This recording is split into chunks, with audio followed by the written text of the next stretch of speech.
I really had no business being where I was.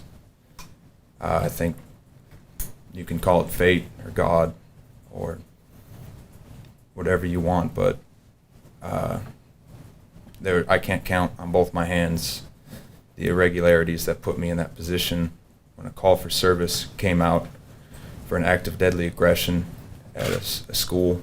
Officer Rex Engelbert is a 4-year veteran of this police department. He is assigned to the Central or Downtown Precinct, and as you have seen from his body camera footage, was among the first officers to enter the Covenant building. Officer Rex Engelbert.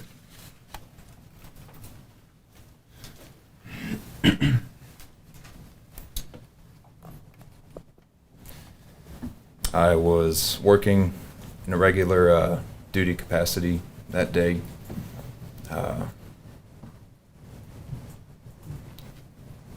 I want to start by obviously saying my deepest condolences to the family, the 6 lives lost on the 27th of this month.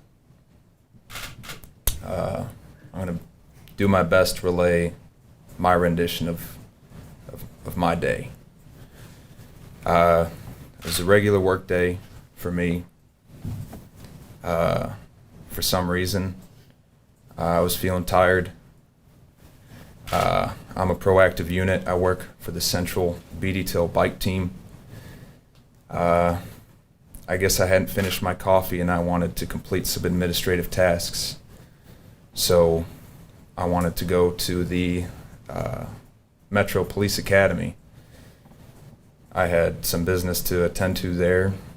En route there, that put me in the Midtown sector. So I really had no business being where I was.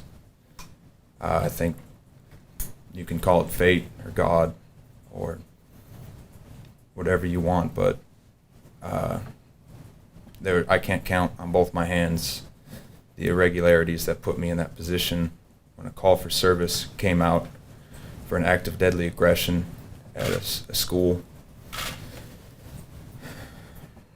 I immediately turned on my lights and sirens, knowing the severity of such a call. Like Sergeant said, it demands ample resources, in which I was available. Like I said, I was tending to myself.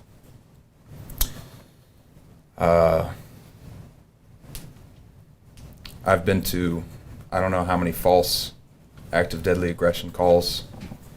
Something told me it was time to really get to this one. I treat them all the same, but I was driving as safely as I could get my body there. I don't know the area. I needed to put it in GPS. When I arrived, I don't know the layout of the school. Luckily, due to the bravery of 2 staff members, they stayed on scene. They didn't run, and they gave me concise, clear information for me to use to help anyone in danger. Gentleman gave me, like he said, the exact key I needed to enter the building. It was readily apparent I was going to be the one to make entry, and I've been given my training. I know my role, and I made entry with the personnel I had, and luckily I had some. I saw there were patrol units, and I asked for people to join me as I had a key. I was unaware there were any other access points other than the one I had. As the sergeant said, I did not have stimulus at the time. I was intently listening, so we cleared the hallway we had, room by room, until we made it into the lobby. Like I said, I don't work with anyone that was there that day, so we had to use plain speak to understand each other's roles, what we had to do. When I did hear stimulus, I couldn't get to it fast enough. I just looked for the nearest staircase I could find because I could tell it was above my head. Eventually, following the guidance of other officers, I luckily deployed my my rifle. Kept walking towards the gun. The sound of gunfire. There was, like Sergeant said, some smoke in the air.